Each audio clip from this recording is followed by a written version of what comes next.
my name's Dale and this is Dale's Addiction.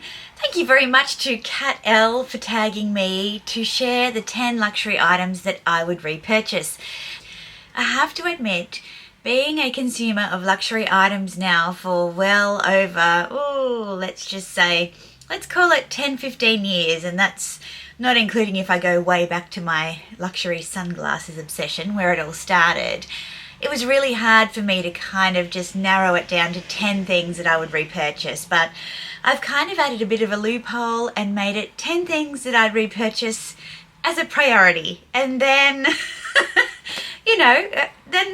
I can pick up the other things after I've got those right. Yeah? You with me?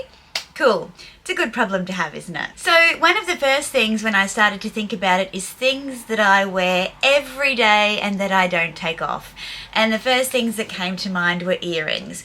Now I'm going to be cheeky and group earrings into the same category because I have 2 piercings, and so I will do a close-up, but I think that there's pretty much 2 kind of earrings that I wear every day and you rarely see me change them out. One is my Keshi pearls. So Keshi pearls are not cultured pearls. They haven't been turned by hand over and over again to make them perfectly round, which is what a cultured pearl is. These are kind of free-form pearls. And what I really love about them is that they have an interesting shape, because I'm not somebody who loves things that are uniform. I also have these teeny tiny little Maria Tash diamond studs in. I'm going to come in really close now. This could be scary. And you can see that is my everyday earring look. And that is what I don't take them off except to clean them every week. So I think that if I was going to repurchase things, I've got to go straight to the things that I wear every day. My husband also had a pair of diamond studs made for me, which I will pull out here in this beautiful kind of Art Deco style, and I also kind of change up my look with these as well. The next thing on my list is my diamond tennis bracelet. Again, I've had this for about 13 years and it doesn't come off except to clean it. I picked this one up from New York City. It is a vintage Tiffany, like 1988. I was actually going to Tiffany to buy a tennis bracelet, and I went through the Diamond District with my friend, and he's like, why would you spend $14,000 on a Tiffany diamond tennis bracelet when the design fundamentally hasn't changed for, the last 20 years? And I'm like, yeah, that's a really good point. And although I was wary about purchasing secondhand, I got all of my authenticity details, and this never, ever, ever comes off. So for me, that's my second item that I would definitely repurchase. Third one I found hard, and so I've kind of put them in the same category. I probably shouldn't. I should probably make a call. Look, I will tell you that I was tossing up between my Cartier Tank stainless steel watch or my Louis Vuitton key holder. And I was thinking, well, can I survive without a watch? Do I wear my watch every day? And the answer is yes, I can survive without a watch, and no, I don't wear my watch every day. I only wear my watch when I work. I'm wearing it now to show you, but I only wear it when I work so that I'm not rude glancing at my phone for the time. So by method of elimination, I've gone with my Louis Vuitton 6-ring key holder. I use this every single day. I never change out of it. I changed out of it for a 3-week period to trial the canvas key holder that I have in Damier Azur, and I did not like it one bit. I preferred this leather one. So it's got the 6 keys. It's also got the key slot here, card slot in the back. So if you're wearing a mini bag, you actually don't even need to take a card holder, because you can put your keys and your cards all in this one SLG. So I highly recommend these leather ones. They don't have a button on them, so they don't have anything to get ruined or tarnished. They're just really lovely to use. This is probably a controversial one in light of the recent Chanel price increases, But I've got to say my Chanel Wok is one of my hardest working luxury items. This one basically travels everywhere with me, whether it be for a work trip or a leisure trip. If I'm carrying a tote, I have this one inside so that I can throw it on crossbody and I look like I have a finished look, and then I can slip it inside my tote, no problems. I have the golden class wok. I purchased this like back in, I'm going to say maybe 2014. I've had it a long time, and it's got wear on it, but I still love it.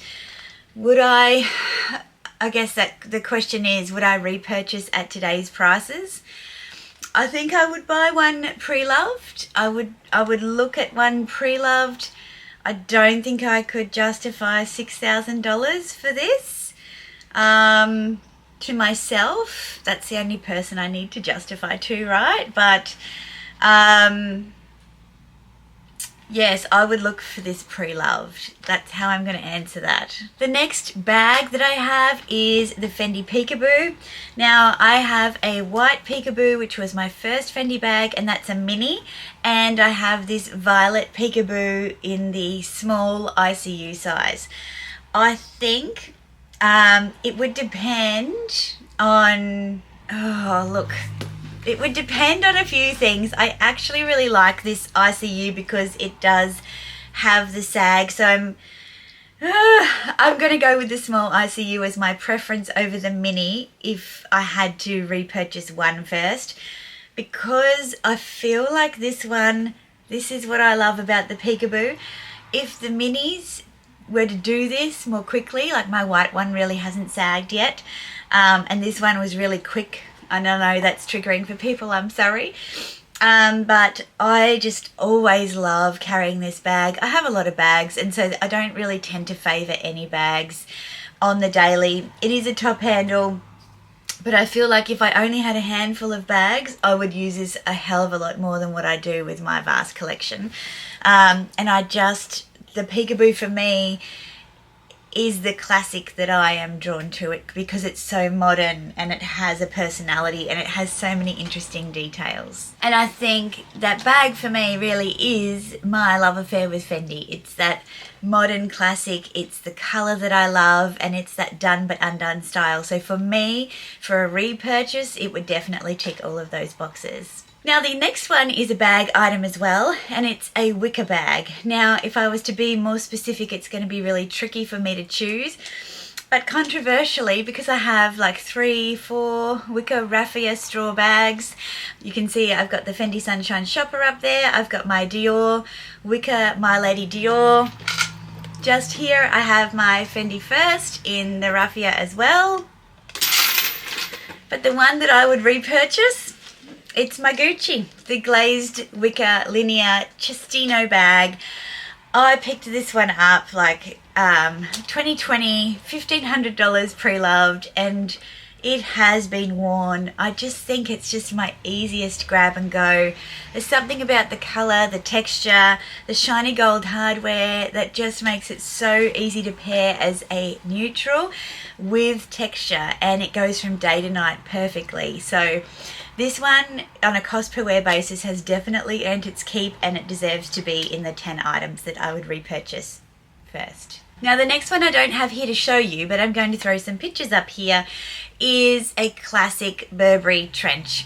Now I say a classic Burberry Trench because my first Burberry Trench I purchased back in 2012, and I have loved it. If I hadn't grown out of it, I would still be loving it. I'm actually looking to replace it because I love the colour of it, I love the style of it, I just want it a size up. I did buy a Honey Kensington trench, so my original one was a Buckingham trench in stone, which, chef's kiss, beautiful. Please, Daniel Lee, bring back the stone coloured trenches, please, now that you're at Burberry. The Kensington honey trench, the honey colour is just not for me.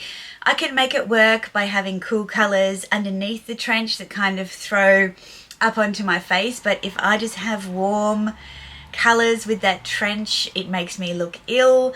I will be selling it this coming autumn winter season. I should probably get organised to do that. But yeah, for me, the cost per wear in a trench, given that I live in a subtropical climate, I would buy it over and over again. I would always love to have one of those trenches in a stone colour in my wardrobe. And yes, Burberry, because I just love the heritage of Burberry. No, God, I'm sounding like an Hermes lover, aren't I? I love the heritage. There's something about wearing a Burberry trench that is just, you just know it.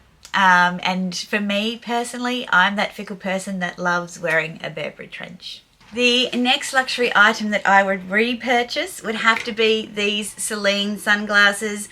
I don't know the exact model. I will link them in the description box below. But when I found these in Sunglass Hut, I was like, these are for me. These are a black and kind of grey tortoiseshell with the gradient lens, and they make me feel put together on my gloomiest, grumpiest mornings. I can put these on and feel like I could conquer the world. They just give a sense of confidence and finesse and refinement, and yeah, they really have been my absolute favourite sunglasses. I need to repurchase them because I have scratched the lens. And I have to say that spending, the best part of $600 on a pair of sunglasses does hurt, knowing that I do tend to just throw them in my handbags inside little felt slips, but still, I'm a little ambivalent. I'm a little bit careless with them. Actually, I should probably prioritise that. Those Celine sunglasses. I'll link them in the description box below. I'll link everything that I can find in the description box below. The next piece that I would repurchase is my Louis Vuitton GM Neverfull. I bought this one pre-loved. It was 10 years old when I bought it. It still has the, the original kind of cursive interior that everybody talks about. I wanted to buy this pre-loved because I wanted one that was already worn in, that had patina, that I didn't have to have concerns about. I wanted it to be clean, but I wanted it to be soft, and this one is so soft. Amelia Rose has a lot to do with me wanting this one, and that is because she uses hers for everything. It's her #1 handbag. I'll link her channel in the description box below, but for me, I really decided I wanted this because I was starting to do some overnight work trips, and I was just able to squeeze what I needed into my Neverfull. I have a world tour, and I thought if only it was a bit bigger, it would comfortably fit everything and I wouldn't need to take a carry-on suitcase. And so that's what started me on the hunt for this, and I bought it pre-loved from a Facebook group for like $1,100. Really great buy, really earned its value and more, and I don't think it'll ever go anywhere. Now, I'm going to say this is the final piece in my 10 items I'd repurchase, but I'm going to do 11 items because I just couldn't leave the last thing out. I hate saying items all the time. So the second last, penultimate, so 10 of 11, is my Chanel card holder. In fact, I was chatting to one of my subscribers the other day, and she said, hey, listen, you said you were going to sell off some SLGs. If your graffiti card holder is a part of that, let me know. I'm really keen. And I'm like, absolutely not. It is my favorite card holder. In fact, I hardly ever swap out of it. I picked this one up back in, I think it was 2018, 2019, Métier d'Art collection. It's just a great, it really is perfect. It's the perfect texture, it's the perfect finish, it holds the perfect amount. I've got 5 cards and some cash in there, and that's all I need. I don't see these come up very often. It has worn extremely well. I mean, it's just, yeah, I could sell every other thing that I have that holds cards or wallet type things and just keep this one. That's how much I love and recommend this. And the final item, I apologise in advance for the dodgy condition that they're in. This is why I couldn't leave them out, but I'm like, would I repurchase them first? Is my Hermes Orans. Now, take a look at these. I have worn them. Like, look at how thin they are. Like, these have been worn. If you follow me on Instagram, you will see that most of my casual outfits of the day, I am wearing these sandals. I've got a pop stitch over here. If you look at that, I've got a pop stitch there. What else have I got? I've got another pop stitch on the inside here. There it is there. Yep, can you see? Yes. So far the leather is in great condition. The soles need to be resoled, definitely. Yes, so I need to get something done with the soles because they're just wearing away. Look at how thin it is up the top there. But the footbed, they're really good. And I think if I get them resold, they might be less clippy-cloppy. But I keep going to look at repurchasing, and I'm like, I bought them at $1,000. I think they're now like $1,155, and I'm like, should I get another color? I feel like I always need to keep a pair of these in my collection, and so that's why I couldn't leave them out, because they just go with everything. So I grimaced when Kat tagged me to do this video because I knew it would be hard. It was hard, but I feel good about the items that I have selected, and I would definitely repurchase all of them. This one is the only one that would hurt because of the insane price of it now, but I feel like if I could pick it up on the pre-loved market, that would take away any doubts for me. So what are your top 10 luxury items that you would repurchase? I would love to know, because I feel like that's where we really get a sense of what are our dailies, the things that we can't live without. And then a lot of this stuff is just, for me anyway, it's all extra bells and whistles. It's not things that I use daily. They are even more luxurious because I don't expect them to provide a return on the investment that I've spent on them. So who should I tag? Who should I tag? Let's see. So Connor, tell us, what are the 10 luxury items that you would repurchase? Meredith, only 10, maybe 11, because I cheated. I got 11, but try and stick to 10 if you can. Let's see if Amelia could do this tag as well. She's probably already been tagged, as have the other two, but let's hear it from you guys first. What are the 10 luxury items that you would repurchase? If you've liked this video, please give it a thumbs up. Consider subscribing if you haven't already. I'd love to see you back here. I put out videos on Wednesdays and Sundays, and sometimes some extras. So until then, ciao.